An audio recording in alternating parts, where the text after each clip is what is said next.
This is a short essay on critics by Margaret Fuller, read by Timothy Hurley. An essay on criticism were a serious matter, for though this age be emphatically critical, the writer would still find it necessary to investigate the laws of criticism as a science to settle its conditions as an art. Essays entitled critical are epistles addressed to the public, through which the mind of the recluse relieves itself of its impressions. Of these, the only law is speak the best word that is in thee. Or they are regular articles got up to order by the literary hack writer for the literary mart, and the only law is to make them plausible. There is not yet deliberate recognition of a standard of criticism, though we hope the always strengthening league of the Republic of Letters must ere long settle laws on which its Amphictyonic council may act. Meanwhile, let us not venture to write on criticism, but by classifying the critics, imply our hopes and thereby our thoughts. First, there are the subjective class, to make use of a convenient term introduced by our German benefactors. These are persons to whom writing is no sacred, no reverend employment. They are not driven to consider, not forced upon investigation by the fact, that they are deliberately giving their thoughts an independent existence, and that it may live to others when dead to them. They know no agonies of conscientious research, no timidities of self-respect. They see no ideal beyond the present hour, which makes its mood an uncertain tenure. How things affect them now they know. Let the future, let the whole take care of itself. They state their impressions as they rise, of other men's spoken, written, or acted thoughts. They never draw of going out of themselves to seek the motive, to trace the law of another nature. They never dream that there are statures which cannot be measured from their point of view. They love, they like, or they hate. The book is detestable, immoral, absurd, or admirable, noble, of a most approved scope. These statements they make with authority, as those who bear the evangel of pure taste and accurate judgment, and need be tried before no human synod. To them it seems that their present position commands the universe. Thus the essays on the works of others, which are called criticisms, are often, in fact, mere records of impressions. To judge of their value, you must know where the man was brought up, under what influences, his nation, his church, his family even. He himself has never attempted to estimate the value of these circumstances, and find a law or raise a standard above all circumstances, permanent against all influence. He is content to be the creature of his place, and to represent it by his spoken and written word. He takes the same ground with a savage, who does not hesitate to say of the product of a civilization on which he could not stand, it is bad or it is good. The value of such comments is merely reflex. They characterize the critic, they give an idea of certain influences on a certain act of men in a certain time or place. Their absolute, essential value is nothing. The long review, the eloquent article by the man of the 19th century are of no value by themselves considered, but only as samples of their kind. The writers were content to tell what they felt, to praise or to denounce without needing to convince us or themselves. They sought not the divine truths of philosophy, and she proffers them not if unsought. Then there are the apprehensive. These can go out of themselves and enter fully into a foreign existence. They breathe its life. They live in its law. They tell what it meant and why it so expressed its meaning. They reproduce the work of which they speak and make it better known to us in so far as two statements are better than one. There are beautiful specimens in this kind. They are pleasing to us, as bearing witness of the genial sympathies of nature. They have the ready grace of love with somewhat of the dignity of disinterested friendship. They sometimes give more pleasure than the original production of which they treat, as melodies will sometimes ring sweetlier in the echo. Besides, there is a peculiar pleasure and a true response. It is the assurance of equipoise in the universe. These, if not true critics, come nearer the standard than the subjective class, and the value of their work is ideal as well as historical. Then there are the comprehensive, who must also be apprehensive. They enter into the nature of another being, and judge his work by its own law. But having done so, having ascertained his design and the degree of his success in fulfilling it, thus measuring his judgment, his energy and skill, they do also know how to put that aim in its place, and how to estimate its relations. And this the critic can only do who perceives the analogies of the universe, and how they are regulated by an absolute, invariable principle. He can see how far that work expresses this principle, as well as how far it is excellent in its details. Sustained by a principle such as can be girt within no rule, no formula, he can walk around the work, he can stand above it, he can uplift it, and try its weight. Finally, he is worthy to judge it. Critics are poets cut down, says someone, by way of jeer, but in truth they are men with the poetical temperament to apprehend, with the philosophical tendency to investigate. The maker is divine. The critic sees this divine, but brings it down to humanity by the analytic process. The critic is the historian who records the order of creation. In vain for the maker, who knows without learning it, but not in vain for the mind of his race. The critic is beneath the maker, but is his needed friend. What tongue could speak but to an intelligent ear, and every noble work demands its critic. The richer the work, the more severe should be its critic. The larger its scope, the more comprehensive must be his power of scrutiny. The critic is not a base caviller, but the younger brother of genius. Next to invention is the power of interpreting invention. Next to beauty, the power of appreciating beauty, and of making others appreciate it, for the universe is a scale of infinite gradation, and below the very highest, every step is explanation down to the lowest.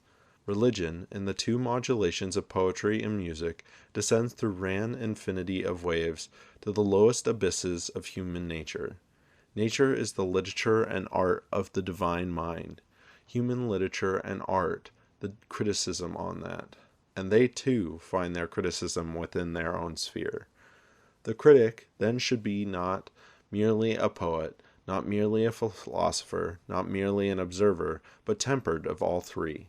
If he criticize the poem, he must want nothing of what constitutes the poet, except the power of creating forms and speaking in music.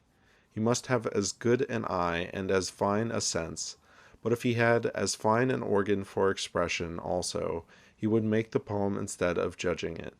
He must be inspired by the philosopher's spirit of inquiry and need of generalization, but he must not be constrained by the hard cemented masonry of method to which philosophers are prone, and he must have the organic acuteness of the observer with a love of ideal perfection, which forbids him to be content with mere beauty of details in the work, or the comment upon the work. There are persons who maintain that there is no legitimate criticism, except the reproductive, that we have only to say what the work is or is to us, never what it is not. But the moment we look for a principle, we feel the need of a criterion, of a standard, and then we say what the work is not, as well as what it is. And this is as healthy, though not as grateful and gracious an operation of the mind as the other. We do not see, and to degrade, but to classify an object by stating what it is not. We detach the part from the whole, lest it stand between us and the whole. When we have ascertained in what degree it manifests the whole, we may safely restore it to its place, and love or admire it there ever after. The use of criticism in periodical writing is to sift, not to stamp a work. Yet should they not be sieves and drainers for the use of luxurious readers, but for the use of earnest inquirers, giving voice and being to their objections as well as stimulus to their sympathies. But the critic must not be an infallible adviser to his reader. He must not tell him what books are not worth reading, or what must be thought of them when read, but what he read in them. Woe to that coterie where some critic sits despotic, entrenched behind the infallible we. Woe to that oracle who has infused such soft sleepiness, such a gentle dullness into his atmosphere, that when he opes his lips no dog will bark, It is this attempt at dictatorship in the reviewers and the indolent acquiescence of their readers that has brought them into disrepute. With such fairness did they make out their statements, with such dignity did they utter their verdicts, that the poor reader grew all too submissive.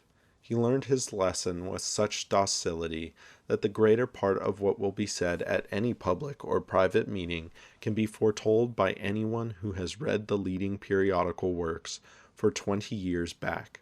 Scholars sneer at and would fain dispense with them altogether, and the public, grown lazy and helpless by this constant use of props and stays, can now scarce brace itself even to get through a magazine article, but reads in the daily papel, laid beside the breakfast plate, a short notice of the last number of the long-established and popular review, and thereupon passes its judgment and is content. Then, the partisan spirit of many of these journals has made it unsafe to rely upon them as guidebooks and expurgatory indexes. They could not be content merely to stimulate and suggest thought. They have at least become powerless to supersede it. From these causes, and causes like these, the journals have lost much of their influence. There is a languid feeling about them, an inclination to suspect the justice of their verdicts, the value of their criticisms. But their golden age cannot be quite past. They afford too convenient a vehicle for the transmission of knowledge. They are too natural a feature of our time to have done all their work yet. Surely they may be redeemed from their abuses. They may be turned to their true uses. But how? It were easy to say what they should not do.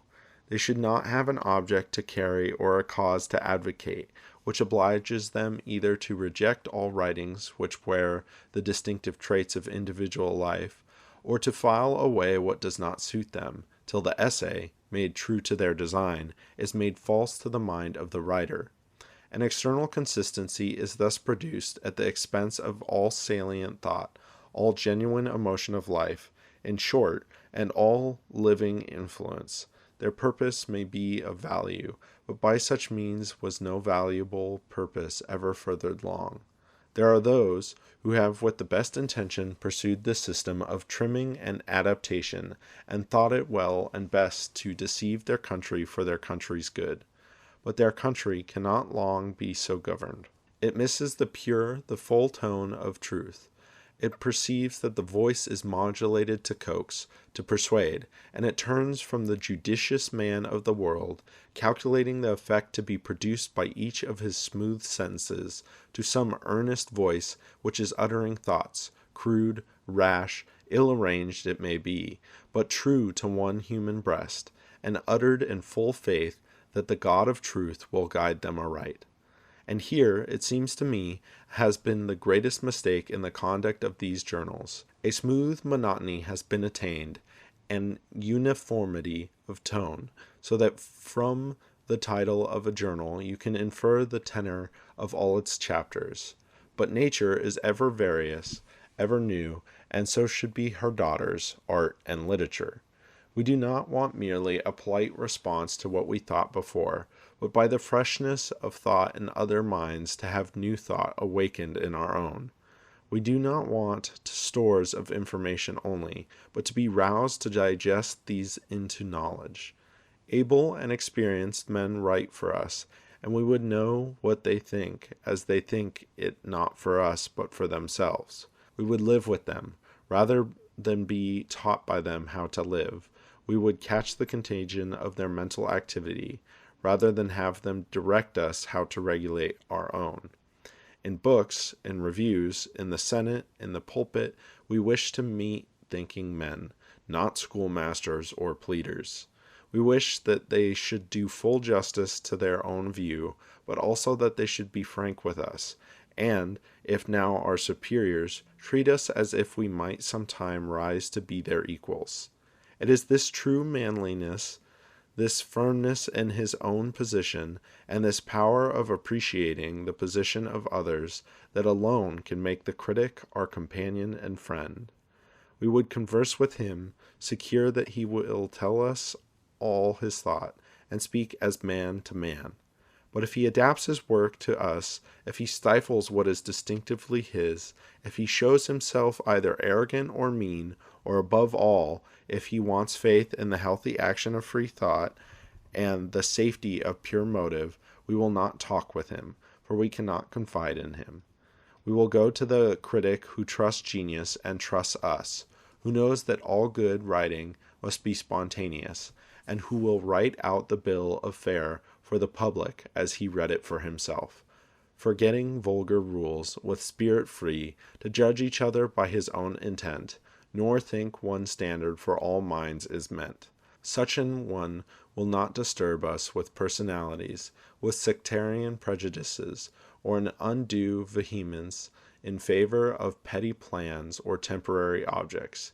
Neither will he disgust us by smooth, obsequious flatteries and inexpressive, lifeless gentleness. He will be free and make free from the mechanical and distorting influences we hear complained of on every side. He will teach us to love wisely what we before loved well, for he knows the difference between censoriousness and discernment, infatuation and reverence, and while delighting in the genial melodies of Pan, can perceive, should Apollo bring his lyre into audience, that there may be strains more divine than those of his native groves. That concludes Margaret Fuller's A Short Essay on Critics, read by Timothy Hurley.